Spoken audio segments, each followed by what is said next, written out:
السلام عليكم ورحمة الله وبركاته. عام جديد سعيد حلو جميل بالتفاؤل بإذن الله والنجاح لإخواتي وبناتي وأمهاتي وكل حبايبي.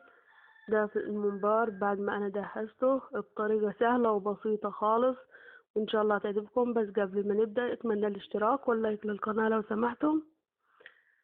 شايفين بعد ما أنا جهزته السر أهو شوية النخالة، ان شاء الله من غير سكين ولا وجع ايدين ولا تخاف ان هو يتجرح منك. للمبتدئين بناتي واخواتي ان شاء الله حبايبي هتعجبكم. ده اللي لسه ما دهس معانا، شايفين الفرق؟ والله من غير سكينة ولا وجع ايدين ابدا. هتشوفوها معايا الوصفة ان شاء الله هتعجبكم. واللي جديد معانا اتمنى يشترك في القناة لو سمحتم، واللايك لاختكم حبيبتكم.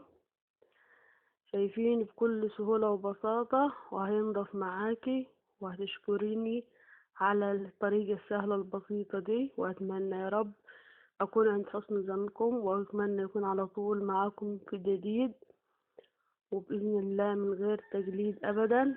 وهتعجبكم الطريقة. لو عند قدامك كده كيلو منابير، صدقيني الطريقة دي هتخلصي في غمضة عين زي ما بيقولوا.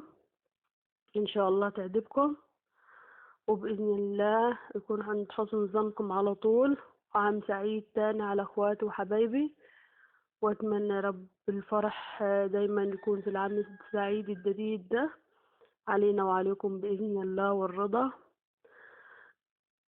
اتمنى منكم اللايك والاشتراك للقناة، واشوفوا النتيجة اهي. انا يا دوب حبايبي زي ما انتوا شفتوا شطفته